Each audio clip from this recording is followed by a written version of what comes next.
Resumen de la Biblia del libro Efesios, parte número 1. Saludo e introducción. Capítulo 1, versículo 1 al 2.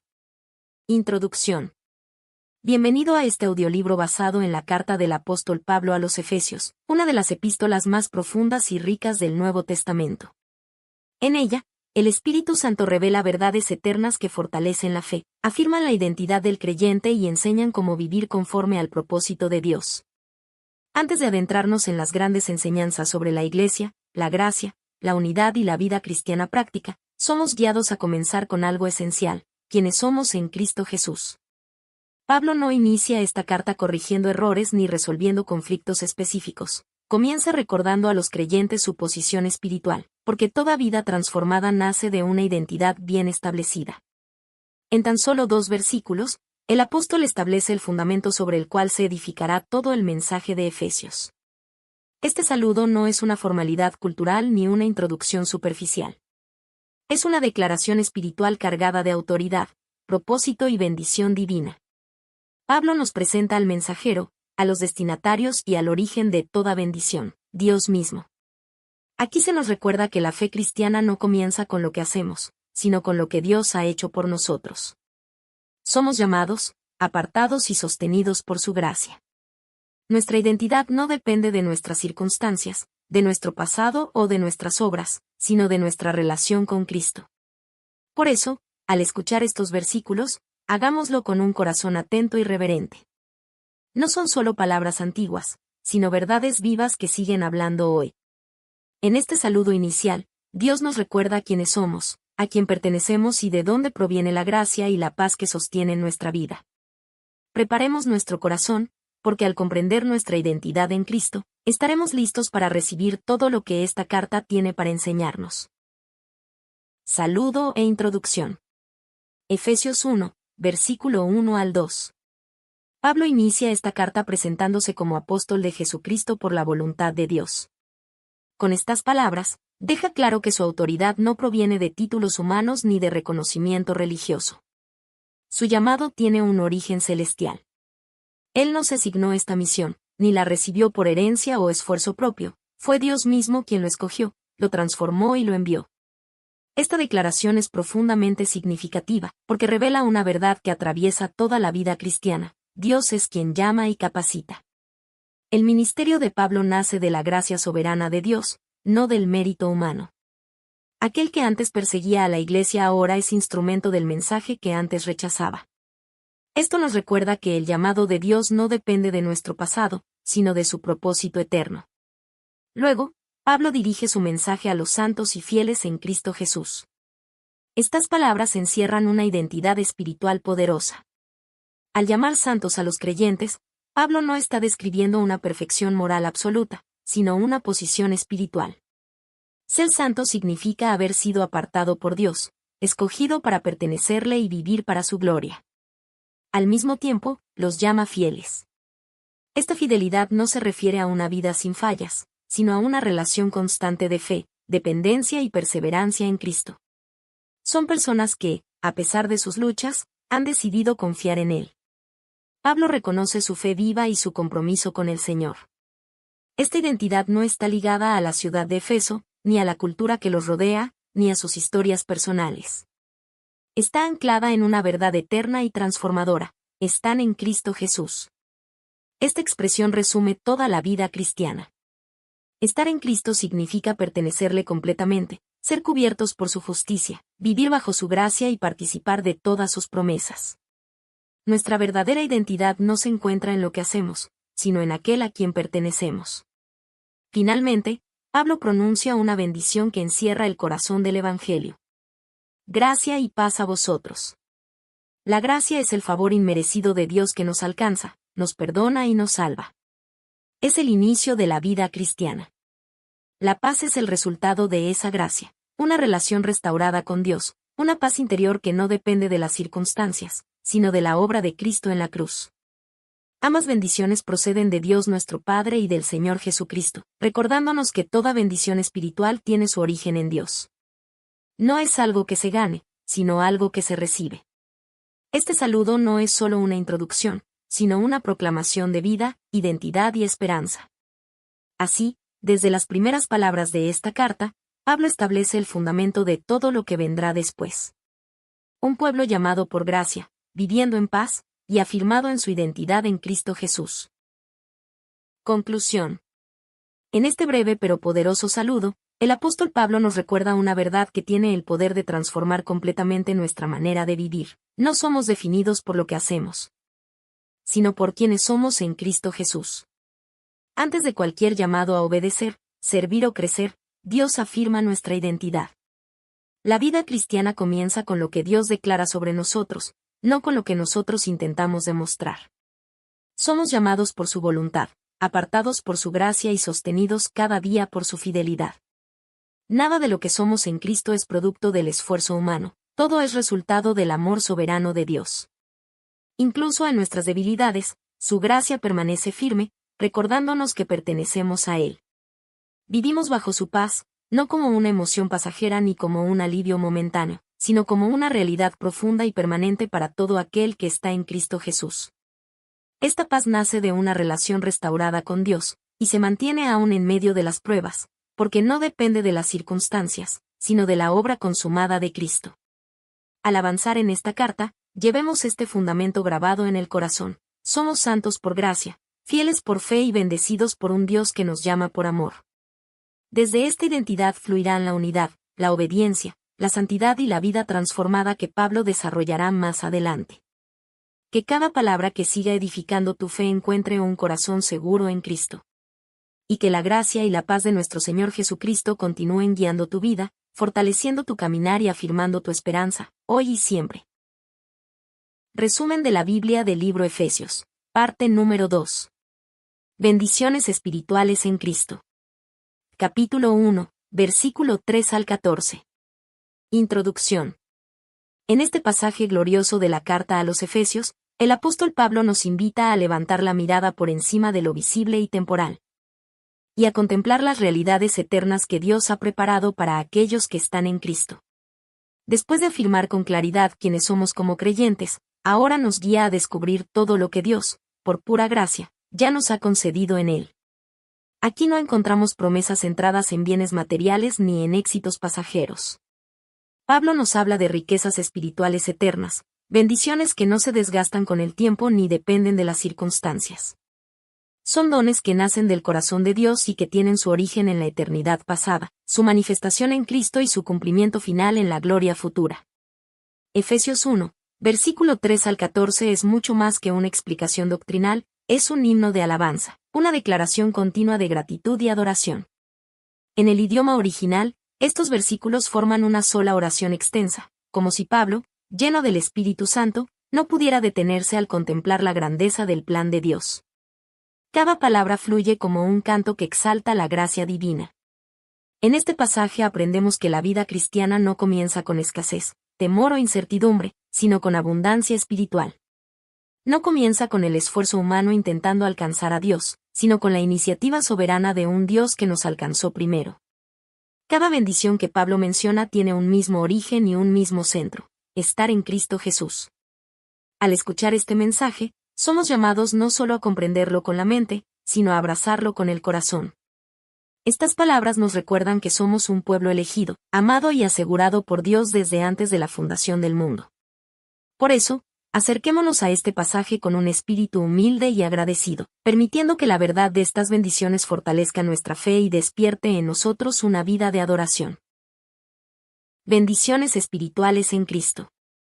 Efesios 1, versículo 3 al 14. Pablo inicia este pasaje con una expresión de alabanza que marca el tono de todo el mensaje. Bendito sea el Dios y Padre de nuestro Señor Jesucristo, que nos bendijo con toda bendición espiritual en los lugares celestiales en Cristo. Desde estas primeras palabras queda establecida una verdad fundamental: en Cristo, el creyente no vive en carencia espiritual. Dios no nos ha dado algunas bendiciones, sino todas las bendiciones espirituales necesarias para una vida plena delante de Él. Estas bendiciones no tienen su origen en la tierra, sino en los lugares celestiales. No dependen de circunstancias externas, emociones cambiantes o logros humanos. Son eternas, seguras y firmes, porque están ancladas en la obra perfecta de Cristo. Todo lo que Dios concede fluye de una misma fuente, nuestra unión con Él. Elección. Pablo nos revela que fuimos elegidos en Cristo antes de la fundación del mundo. Esta verdad nos lleva al corazón del plan eterno de Dios.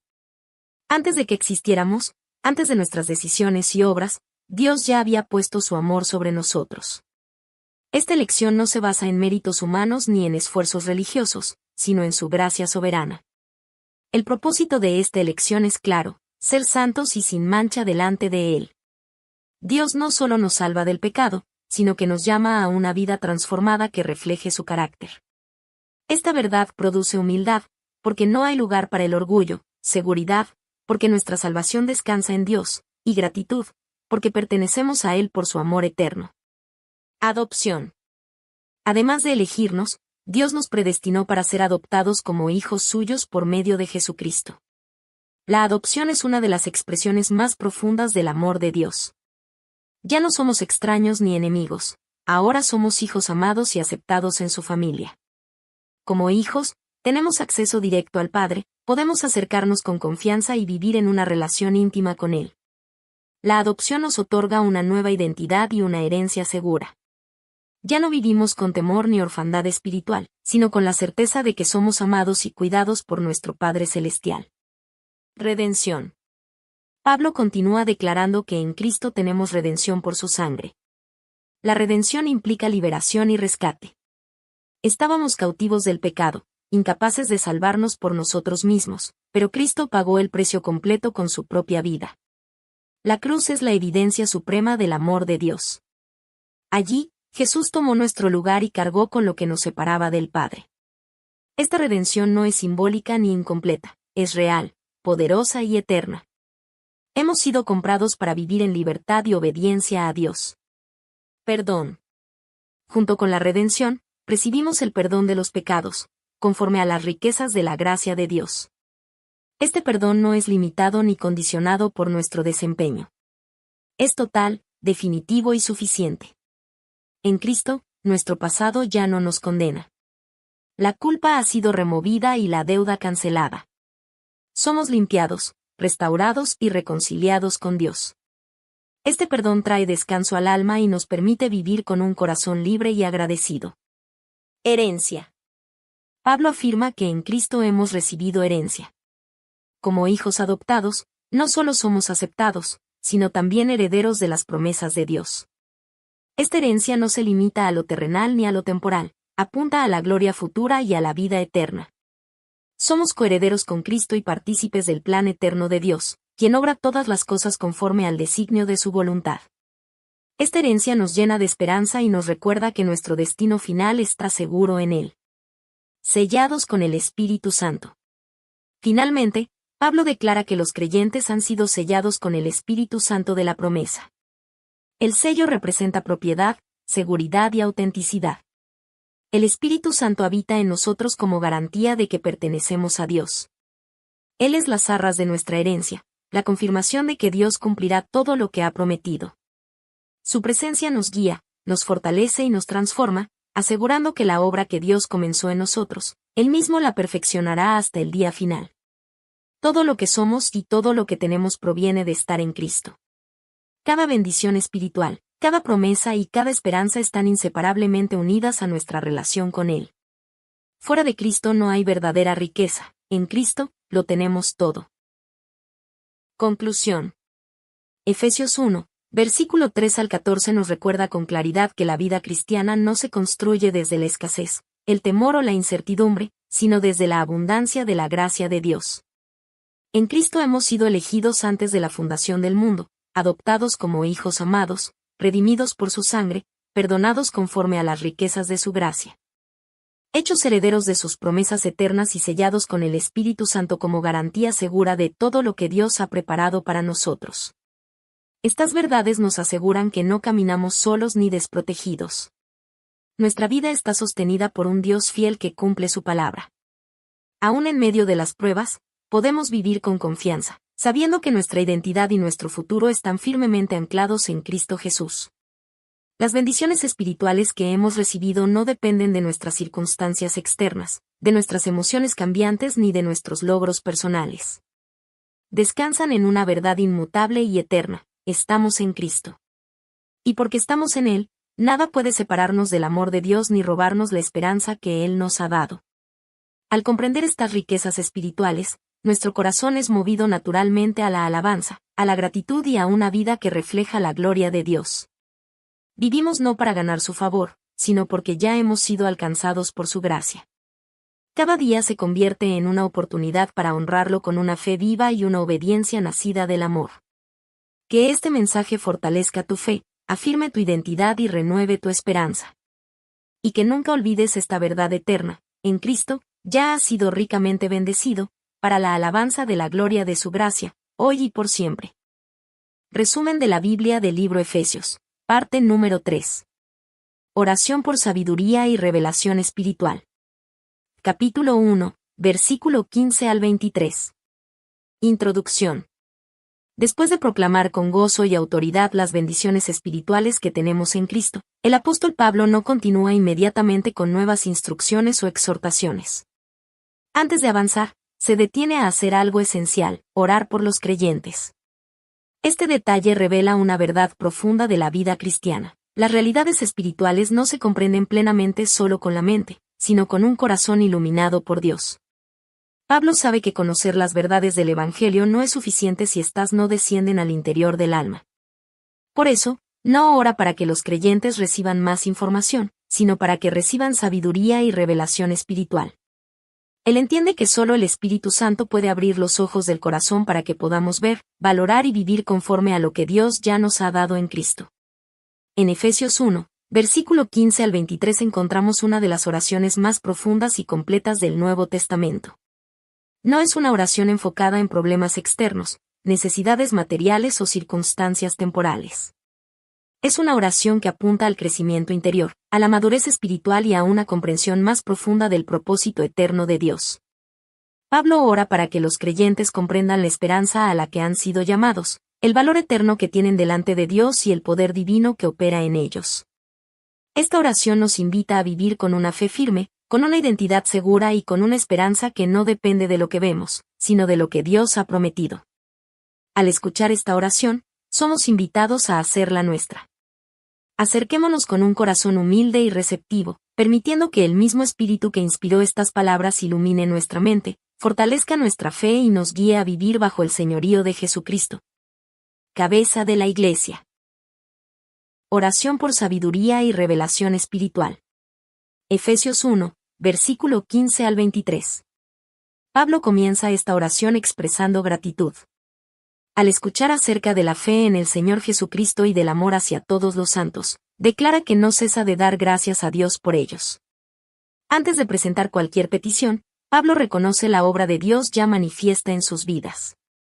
Este orden es significativo: la oración verdadera nace de un corazón agradecido y consciente de la gracia divina obrando en otros.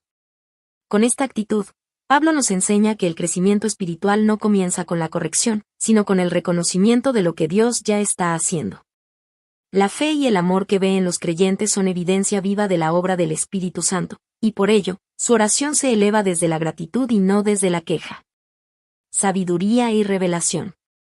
Pablo ora para que el Dios de nuestro Señor Jesucristo, el Padre de Gloria, les conceda espíritu de sabiduría y de revelación en el conocimiento de Él. Esta sabiduría no es producto del razonamiento humano ni del conocimiento académico, sino una comprensión espiritual que proviene directamente de Dios. La revelación de la que Pablo habla no significa recibir nuevas verdades, sino entender profundamente las verdades que ya han sido reveladas en Cristo. Es una obra del Espíritu Santo que abre nuestro entendimiento para conocer a Dios de manera personal, íntima y transformadora. Conocer a Dios no es solo saber acerca de Él, sino caminar con Él y ser transformados por su presencia. La esperanza de su llamado. Pablo continúa orando para que los ojos del corazón de los creyentes sean iluminados, de modo que puedan comprender la esperanza a la que han sido llamados. Esta expresión nos muestra que la fe cristiana no es ciega, sino iluminada por Dios. El corazón, centro de nuestras decisiones y convicciones, necesita ser alumbrado para ver con claridad el propósito divino. La esperanza del llamado de Dios no es incierta ni frágil. Es una seguridad firme basada en su plan eterno. Saber a qué hemos sido llamados nos da dirección en la vida, consuelo en medio del sufrimiento y perseverancia en tiempos de dificultad. Esta esperanza sostiene al creyente cuando las circunstancias parecen adversas. Las riquezas de la herencia en los santos. Pablo también ora para que los creyentes comprendan las riquezas de la gloria de la herencia de Dios en los santos. Esta afirmación revela una verdad asombrosa. No solo tenemos una herencia que recibiremos de Dios, sino que Dios mismo considera a su pueblo como su herencia. Esto muestra el valor inmenso que tenemos delante de Él. No somos insignificantes ni olvidados, somos preciados y amados. Nuestra vida tiene un propósito eterno y forma parte del plan redentor de Dios. Esta verdad afirma nuestra identidad y nos anima a vivir de manera digna del llamado que hemos recibido. El poder de Dios que opera en nosotros. Pablo continúa elevando su oración al pedir que los creyentes conozcan la incomparable grandeza del poder de Dios que actúa en ellos. Este poder no es abstracto ni distante. Es el mismo poder que Dios ejerció al resucitar a Cristo de entre los muertos y al sentarlo a su diestra en los lugares celestiales. Este poder está obrando hoy en la vida del creyente, para transformar el carácter, vencer el pecado, fortalecer la fe y capacitar para vivir conforme a la voluntad de Dios. No caminamos en nuestras propias fuerzas, sino sostenidos por el poder divino que opera en nosotros día tras día. Cristo exaltado como cabeza de la Iglesia. Pablo culmina su oración exaltando la supremacía de Cristo. Dios lo resucitó, lo exaltó y lo colocó por encima de todo principado, autoridad, poder y señorío, no solo en este siglo, sino también en el venidero. Todo ha sido puesto bajo sus pies. Cristo es presentado como cabeza de la Iglesia, que es su cuerpo. La Iglesia vive bajo su autoridad, recibe vida de Él y encuentra en Él su dirección y plenitud. En Cristo, la Iglesia no carece de nada, porque Él lo llena todo en todos. Este capítulo nos recuerda que la vida cristiana crece cuando nuestra mente y nuestro corazón son iluminados por Dios. La oración de Pablo sigue siendo una invitación viva para que pidamos sabiduría, revelación y una comprensión más profunda del poder y del propósito de Dios en nuestras vidas. Conclusión.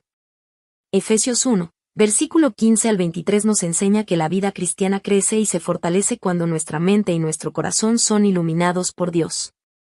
El apóstol Pablo no ora simplemente para que sepamos más, sino para que veamos mejor, para que comprendamos la esperanza a la que hemos sido llamados.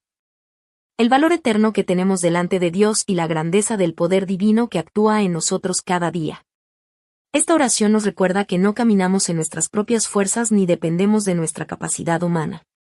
El mismo poder que levantó a Cristo de la tumba, que lo exaltó por encima de toda autoridad y lo sentó a la diestra del Padre, vive y opera en la vida del creyente. Este poder nos sostiene en la debilidad, nos levanta en la caída y nos capacita para vivir conforme a la voluntad de Dios. Bajo la autoridad de Cristo, cabeza de la Iglesia, podemos vivir con confianza, con una fe firme y con un propósito claro. No estamos a la deriva ni sin dirección, pertenecemos al cuerpo de Cristo, guiados por aquel que gobierna sobre todas las cosas y lo llena todo en todos. Que esta oración se convierta también en la nuestra.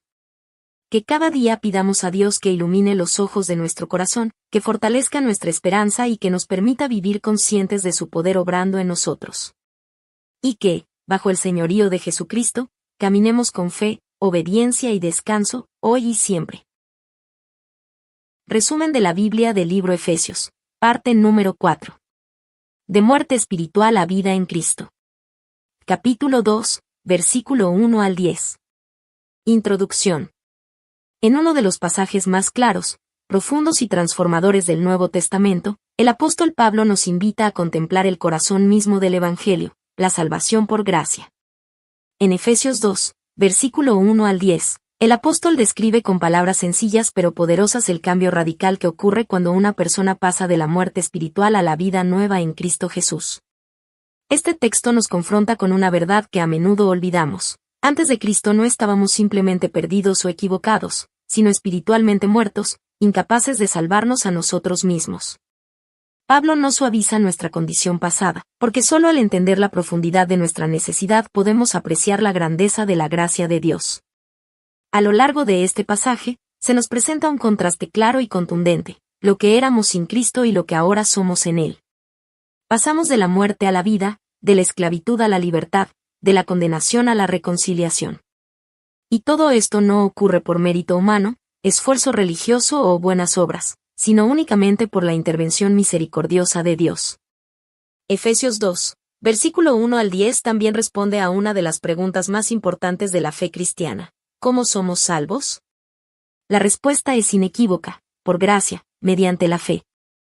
La salvación es un regalo divino, una obra completa de Dios desde el principio hasta el fin, diseñada para que nadie se gloríe, sino para que toda la gloria sea dada a Él.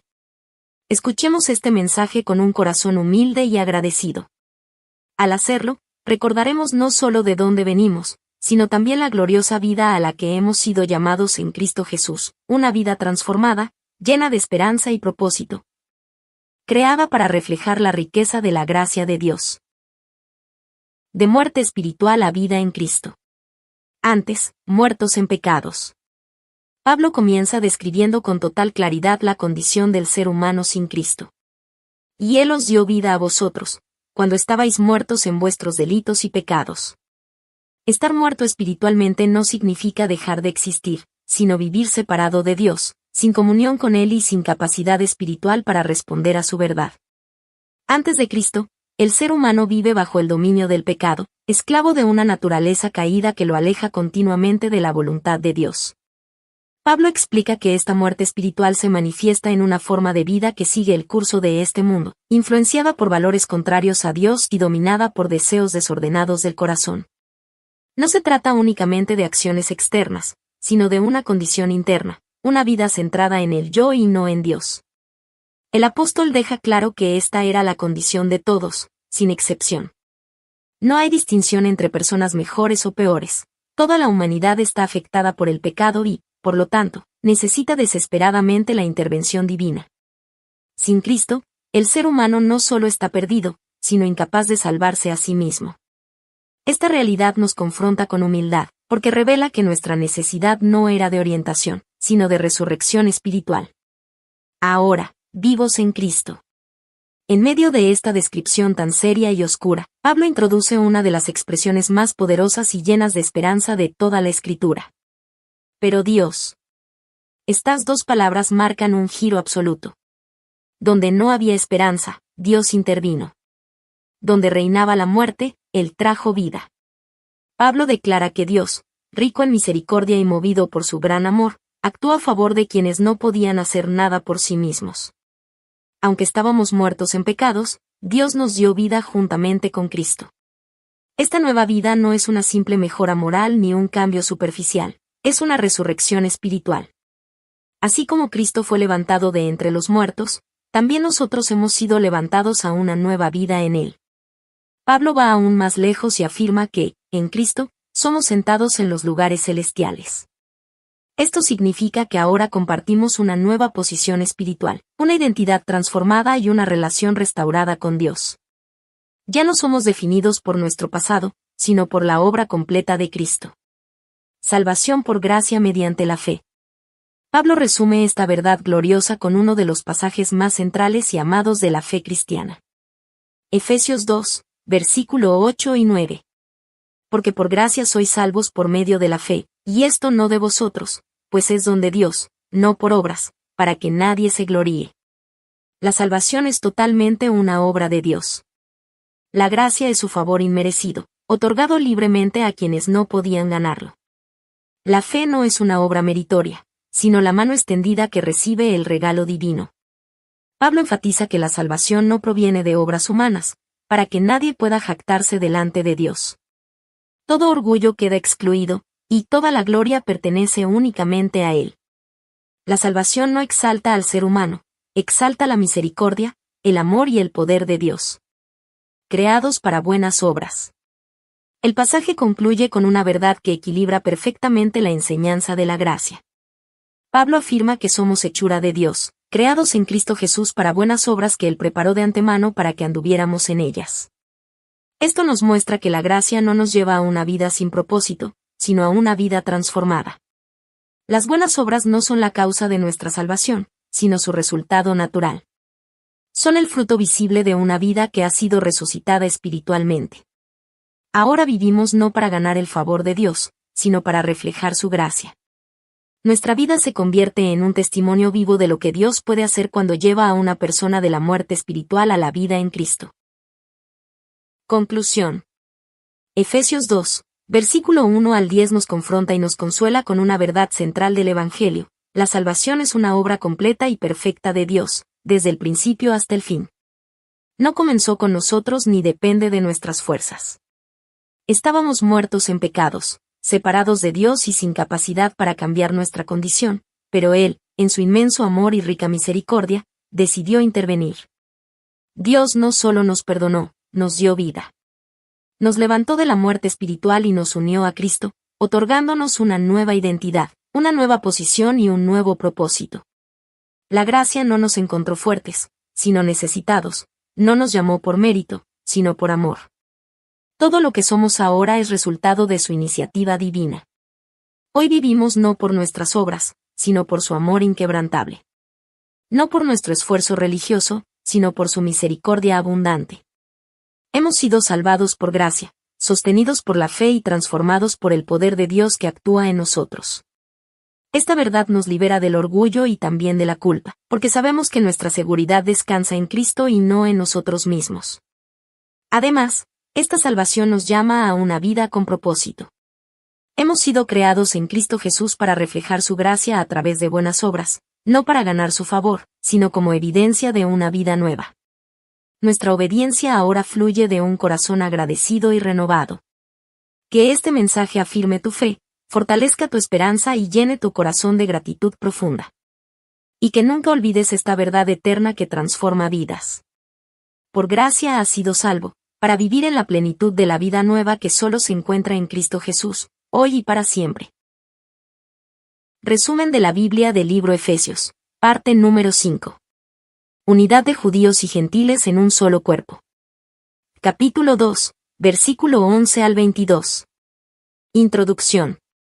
Después de explicar con claridad la salvación por gracia y la nueva vida en Cristo, el apóstol Pablo dirige ahora nuestra atención a una de las transformaciones más profundas y revolucionarias que produjo el Evangelio en el mundo antiguo, la reconciliación entre judíos y gentiles. Esta no era una diferencia menor o superficial, sino una división profundamente arraigada en la historia, la religión y la cultura. Durante siglos, judíos y gentiles vivieron separados por leyes, tradiciones y barreras espirituales que parecían imposibles de derribar. Para muchos, esta separación era vista como permanente y hasta necesaria. Sin embargo, en Cristo, Dios hizo algo completamente nuevo y radical. Derribó el muro de enemistad y creó una nueva humanidad basada no en el origen étnico, sino en la gracia redentora. En Efesios 2, versículo 11 al 22, Pablo nos muestra que la obra de Cristo no se limita a perdonar pecados individuales, sino que también restaura relaciones quebrantadas y sana divisiones profundas. El Evangelio no solo reconcilia al ser humano con Dios, sino que transforma la manera en que las personas se relacionan entre sí. Donde antes había exclusión, ahora hay comunión, donde había enemistad, ahora hay paz. Este pasaje revela que la Iglesia no es una organización creada por el ser humano, ni un proyecto social, sino una obra divina nacida en la cruz. Es un solo pueblo formado por personas diferentes, unidas por un mismo Salvador. En Cristo, todos tienen el mismo acceso al Padre y la misma dignidad como hijos de Dios. Al adentrarnos en este mensaje, somos invitados a examinar nuestro propio corazón y nuestra manera de vivir la fe. La unidad que disfrutamos hoy no es casual ni barata, fue comprada por la sangre de Cristo y tiene como propósito reflejar la gloria de Dios al mundo. Escuchemos estas verdades con un corazón humilde y dispuesto, permitiendo que el Espíritu Santo nos recuerde que somos parte de un solo cuerpo, llamados a vivir en unidad, amor y paz, para la honra del nombre de Jesucristo. Cristo derriba el muro de separación. Antes, alejados y separados. Pablo comienza recordando a los creyentes gentiles una realidad que define claramente su condición pasada. Antes de conocer a Cristo, estaban sin Cristo, excluidos de la ciudadanía de Israel, ajenos a los pactos de la promesa, sin esperanza y sin Dios en el mundo. Esta descripción no es exagerada, revela una profunda separación espiritual y relacional. No se trataba únicamente de una distancia religiosa, sino de una exclusión que afectaba la identidad, la esperanza y el sentido de pertenencia. Los gentiles no formaban parte del pueblo del pacto y vivían fuera de las promesas que Dios había dado a Israel. Esta condición los dejaba espiritualmente desorientados y sin acceso a la comunión con Dios. Además, existía una división social y cultural muy marcada. El muro que separaba a judíos y gentiles era tanto real como simbólico. En el templo de Jerusalén, un muro literal impedía a los gentiles avanzar más allá de cierto punto, bajo amenaza de muerte. Este muro representaba siglos de leyes, tradiciones y ordenanzas que mantenían a unos dentro y a otros fuera. Esta separación producía enemistad, orgullo espiritual y rechazo mutuo. Reflejaba una humanidad fragmentada por el pecado, donde la identidad se construía sobre la exclusión y no sobre la gracia. Ahora, reconciliados en Cristo. Pero, una vez más, Pablo introduce el giro glorioso del Evangelio con palabras llenas de esperanza. Pero ahora en Cristo Jesús. Por medio de su sangre, Cristo acercó a los que estaban lejos. Él mismo es nuestra paz. En su cuerpo, Jesús derribó el muro de separación, abolió la enemistad y anuló todo aquello que dividía. La cruz no solo fue un acto de reconciliación con Dios, sino también un acto de reconciliación entre personas. Cristo no unió a judíos y gentiles mediante compromisos humanos o reformas sociales, sino por medio de su sacrificio perfecto. En él, Dios creó de los dos pueblos uno solo nuevo, una nueva humanidad marcada por la paz, la gracia y la reconciliación. Esta unidad no ignora las diferencias, pero las redime. En Cristo, las barreras que antes separaban ya no tienen poder. Un solo pueblo. En Cristo ya no existen categorías espirituales superiores o inferiores. Judíos y gentiles ahora forman un solo pueblo, con la misma dignidad, el mismo acceso al Padre y la misma herencia espiritual. Todos son recibidos por gracia y sostenidos por el mismo Espíritu Santo. La identidad del creyente ya no se define por su origen, cultura, historia o tradición religiosa, sino por su relación con Jesucristo. Esta verdad transforma nuestra comprensión de la Iglesia. No es un grupo exclusivo ni elitista, sino una familia redimida, unida por el amor de Dios. Un solo cuerpo. Pablo describe a la Iglesia como un solo cuerpo, en el que todos los creyentes están unidos en Cristo. Cada miembro es necesario, valioso y llamado a cumplir un propósito dentro del cuerpo. No hay lugar para la división, el desprecio o la competencia espiritual. La unidad cristiana no significa uniformidad, sino armonía bajo un mismo Señor. Cristo es la cabeza que dirige, sostiene y da vida a todo el cuerpo. En él, la Iglesia crece en amor, madurez y servicio. Un solo fundamento. La Iglesia está edificada sobre el fundamento de los apóstoles y profetas, siendo Jesucristo la piedra angular. Él es el punto de referencia que da alineación, estabilidad y coherencia a todo el edificio espiritual. Sin Cristo, no hay Iglesia. Con Cristo, cada creyente encuentra su lugar y su función dentro del diseño de Dios.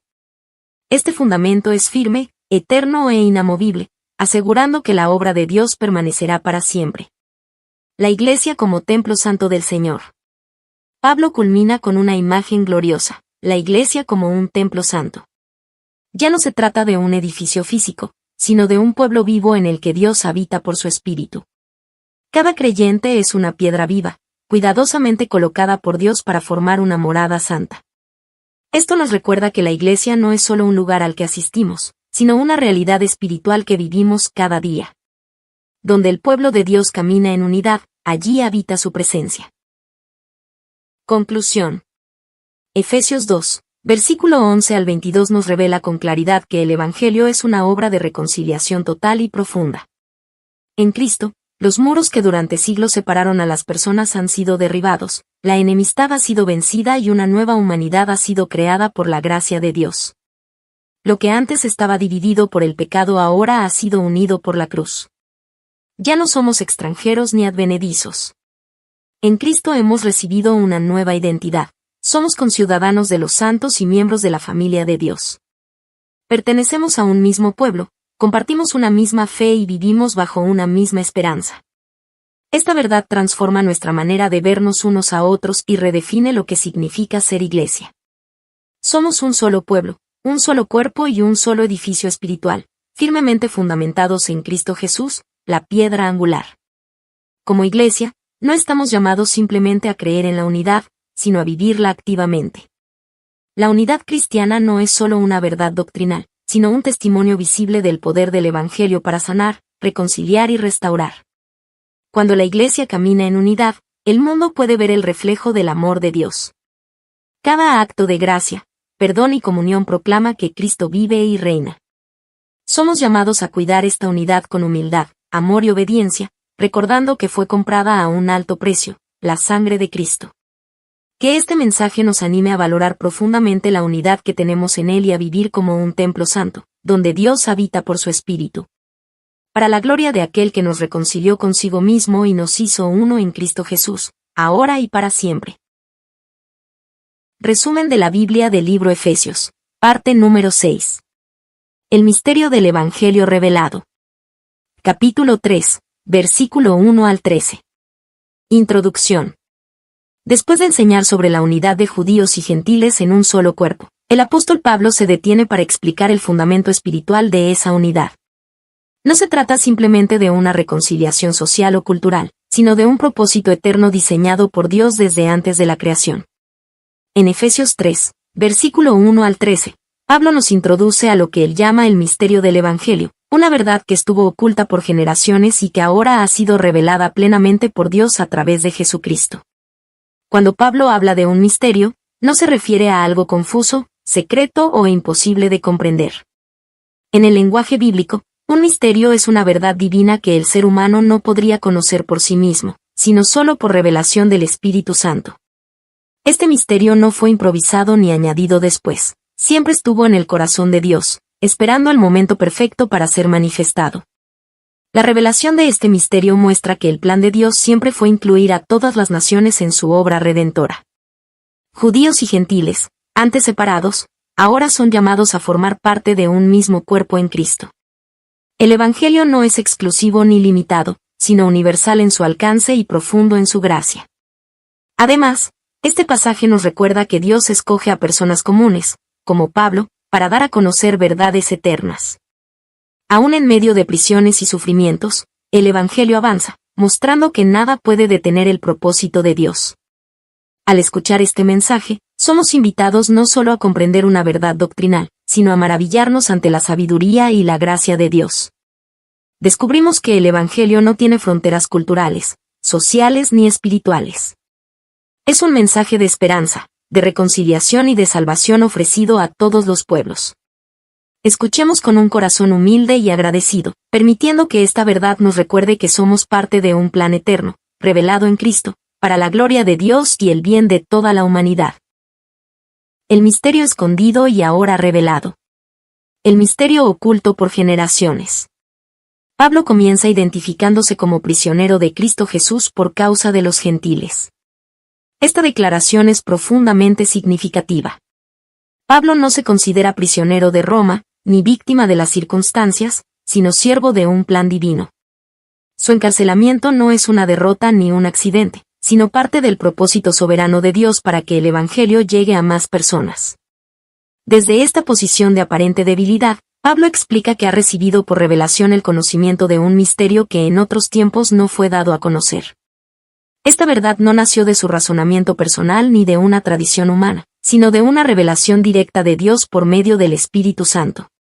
Este misterio estuvo oculto durante generaciones, no porque Dios quisiera excluir a las naciones, sino porque su plan se estaba desarrollando conforme a su perfecta sabiduría y tiempo.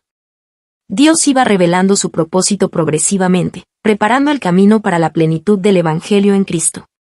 Ahora, en el tiempo señalado por Dios, esta verdad ha sido revelada a los apóstoles y profetas del Nuevo Testamento, quienes fueron llamados a anunciarla con fidelidad. Lo que antes era sombra, ahora es luz, lo que antes era promesa, ahora es cumplimiento. Los gentiles, coherederos en Cristo. El corazón del misterio revelado es claro y glorioso. Los gentiles son coherederos, miembros del mismo cuerpo y copartícipes de la promesa en Cristo Jesús por medio del Evangelio. Esto significa que, en el reino de Dios, ya no existen creyentes de segunda clase. En Cristo, judíos y gentiles comparten la misma herencia espiritual, el mismo acceso al Padre y la misma esperanza de salvación. Todos son aceptados por la misma gracia y sostenidos por la misma fe. Esta verdad transforma radicalmente la manera en que entendemos el pueblo de Dios. La identidad del creyente ya no está determinada por su origen étnico, cultura o pasado, sino por su unión con Cristo. El Evangelio crea una nueva comunidad donde la gracia elimina la exclusión y la cruz derriba toda barrera. El Evangelio es para todos. Pablo afirma que fue llamado por la gracia de Dios para anunciar a los gentiles las inescrutables riquezas de Cristo. Estas riquezas no se agotan ni se limitan, son profundas, abundantes y suficientes para todos. El Evangelio no pertenece a un grupo selecto ni a una cultura específica, sino que es una buena noticia destinada a toda la humanidad. A través de la Iglesia, Dios da a conocer su multiforme sabiduría, incluso a los poderes y autoridades espirituales. La Iglesia se convierte así en un testimonio vivo del plan eterno de Dios, mostrando que su propósito es reconciliar todas las cosas en Cristo. Cada comunidad cristiana, formada por personas diferentes, se transforma en una proclamación visible de que el Evangelio es real, poderoso y universal. Llamados a anunciar con valentía. Pablo anima a los creyentes a no desanimarse por sus sufrimientos. Él entiende que sus pruebas tienen un propósito mayor, la expansión del Evangelio. Lejos de ser un obstáculo, el sufrimiento se convierte en un instrumento para la gloria de Dios. En Cristo, los creyentes tienen libertad y acceso confiado al Padre por medio de la fe. Esta seguridad fortalece el corazón y da valentía para anunciar el Evangelio sin temor. Esta verdad nos recuerda que el Evangelio siempre avanza, incluso en medio de la oposición. Dios usa todas las circunstancias, aun las más difíciles, para cumplir su propósito eterno y dar a conocer la riqueza de su gracia en Jesucristo. Conclusión. Efesios 3, versículo 1 al 13 nos revela que el Evangelio es un misterio glorioso, planeado desde la eternidad y ahora plenamente manifestado en Cristo Jesús. Lo que estuvo oculto por generaciones ha sido revelado no solo para ser conocido, sino para ser proclamado. La salvación ya no está limitada por fronteras, culturas o tradiciones humanas. En Cristo, Dios ha abierto el camino de la gracia para todos. Los gentiles son coherederos en Cristo, miembros del mismo cuerpo y participantes de las promesas de Dios. Esta verdad redefine nuestra identidad y nuestra misión. Ya no somos extraños unos a otros, sino parte de una misma familia espiritual, unidos por la fe y sostenidos por la misma esperanza. La Iglesia, formada por personas diversas, se convierte en el testimonio visible de la sabiduría y el amor de Dios. Este mensaje nos llama a vivir con gratitud, reconociendo que todo es por gracia, con humildad, sabiendo que nadie es salvo por mérito propio, y con compromiso, entendiendo que hemos sido llamados a compartir aquello que hemos recibido. El Evangelio no es solo una verdad que creemos, sino una misión que abrazamos. Que esta revelación fortalezca nuestra fe en medio de las pruebas. Nos llene de valentía para anunciar el mensaje de Cristo sin temor y nos impulse a compartir las inescrutables riquezas de Cristo con un mundo necesitado de esperanza.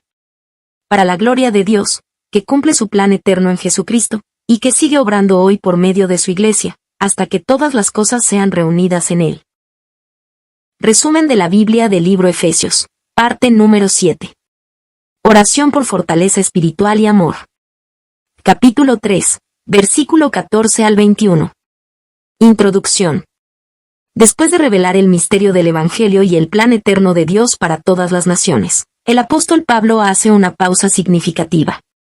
No continúa con argumentos ni explicaciones teológicas, sino que se inclina en oración. Este gesto revela que toda verdad espiritual debe llevarnos a la dependencia de Dios. Pablo entiende que el conocimiento del Evangelio no es suficiente si no transforma el corazón y la vida del creyente.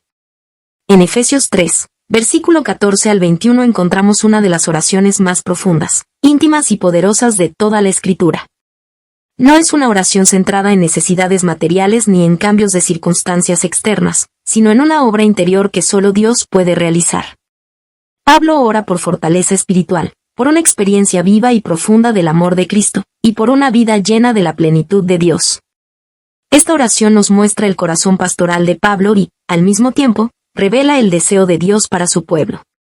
Él no quiere creyentes débiles, temerosos o superficiales, sino hombres y mujeres fortalecidos por el Espíritu Santo, firmemente arraigados en el amor de Cristo y capacitados para vivir conforme al propósito divino. Al escuchar este pasaje, somos invitados a detenernos y reflexionar sobre nuestras propias vidas espirituales. ¿Por qué oramos? ¿Qué pedimos a Dios? Este texto nos anima a elevar nuestras oraciones, a buscar una relación más profunda con Él y a permitir que su poder obre desde lo más profundo de nuestro ser. Que al meditar en estas palabras, nuestro corazón sea renovado y nuestra fe fortalecida, recordando que Dios es poderoso para hacer mucho más de lo que pedimos o entendemos, conforme a su poder que actúa en nosotros. Oración por fortaleza espiritual y amor. Oración por fortaleza espiritual. Pablo inicia esta oración con una expresión profundamente significativa. Por esta causa doblo mis rodillas ante el Padre. Doblar las rodillas no es solo una postura física, sino una actitud del corazón. Refleja humildad, reverencia y una dependencia total de Dios. Pablo, aun siendo apóstol y maestro, reconoce que toda verdadera transformación espiritual proviene únicamente del Padre, de quien toma nombre toda familia en los cielos y en la tierra. Con esta introducción, nos recuerda que la oración es el lugar donde reconocemos nuestra necesidad y afirmamos nuestra confianza en el poder de Dios. Fortalecidos en el hombre interior. La primera petición de Pablo es que los creyentes sean fortalecidos con poder en el hombre interior, por medio del Espíritu Santo. Esta fortaleza no se refiere a la fuerza física ni a la autosuficiencia emocional, sino a una obra profunda y sobrenatural de Dios en lo más íntimo del ser humano. El hombre interior representa el centro de nuestra vida espiritual, nuestros pensamientos, deseos, convicciones y fe.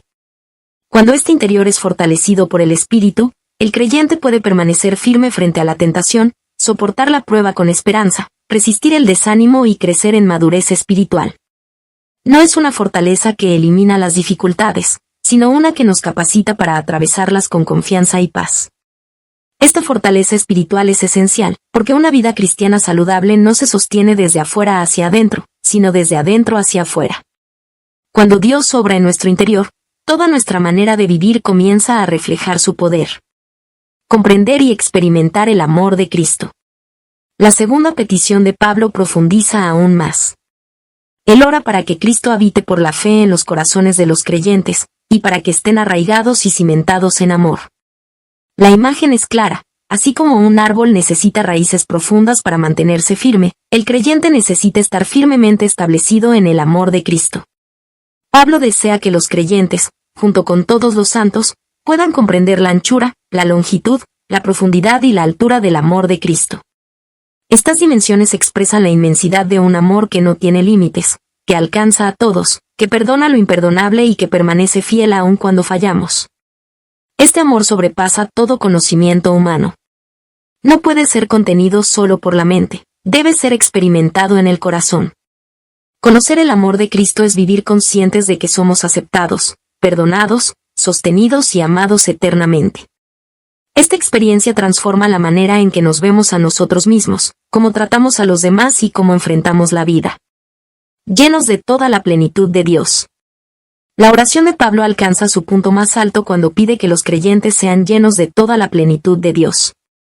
Esta expresión no significa que el ser humano pueda contener a Dios en su totalidad, sino que Dios desea llenar cada área de nuestra vida con su presencia, su carácter y su poder. Ser llenos de la plenitud de Dios implica reflejar su amor en nuestras relaciones, su santidad en nuestras decisiones, su verdad en nuestras palabras y su poder en nuestra manera de vivir. Es una vida rendida, transformada y guiada por el Espíritu Santo. Esta plenitud no ocurre de manera instantánea, sino que es un proceso continuo de crecimiento espiritual. Cada día, Dios nos llama a rendir más de nosotros mismos para ser llenos más plenamente de Él. Doxología. Toda la gloria a Dios. Pablo concluye esta oración con una poderosa doxología, elevando su mirada a la grandeza de Dios. Y a aquel que es poderoso para hacer todas las cosas mucho más abundantemente de lo que pedimos o entendemos. Con estas palabras, Pablo afirma que Dios no está limitado por nuestras oraciones ni por nuestra comprensión. Él obra conforme a su poder que actúa en nosotros y siempre va más allá de nuestras expectativas. Toda la gloria pertenece a Dios, en la Iglesia y en Cristo Jesús, por todas las generaciones, por los siglos de los siglos. Esta alabanza final nos recuerda que la oración no solo transforma al creyente, sino que glorifica a Dios, quien es digno de toda honra y adoración. Conclusión. Efesios 3, versículo 14 al 21 nos revela que la verdadera vida cristiana no se mide por lo externo, sino por la profundidad de nuestra relación con Dios. Pablo nos muestra que la oración es el fundamento de una fe firme, porque es allí donde el creyente recibe fortaleza espiritual, es afirmado en el amor de Cristo y es transformado desde lo más profundo de su ser. Esta oración nos recuerda que Dios desea creyentes fortalecidos en el hombre interior, capaces de permanecer firmes en medio de las pruebas, de caminar con esperanza y de vivir una fe madura.